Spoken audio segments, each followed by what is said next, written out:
Golden window বা শিশুর জীবনের প্রথম 1000 দিনের আজকে চতুর্থ পর্ব। কথা বলবো কেন গর্ভবতী, প্রসূতি মা এবং শিশুর জন্মের 6 মাস থেকে 24 মাস পর্যন্ত সঠিক নিয়মে সঠিক পরিমাণে প্রোটিন বা আমিষটা দিতে হবে। একজন মানুষের কোষ, পেশি এবং অঙ্গ প্রত্যঙ্গ গঠনের জন্য প্রোটিনটা গুরুত্বপূর্ণ। এছাড়া নিউরোট্রান্সমিটারের উপাদান এই প্রোটিন।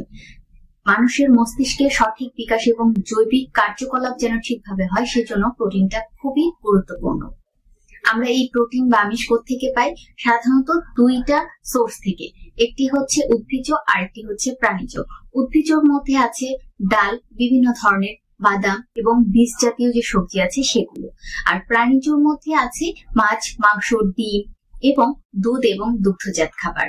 আপনার গর্ভবতী স্ত্রী কিংবা প্রসূতি স্ত্রী এবং বাচ্চার খাদ্য তালিকায় এই আমিষটা যেন সঠিকভাবে থাকে, সেগুলো খেয়াল করুন।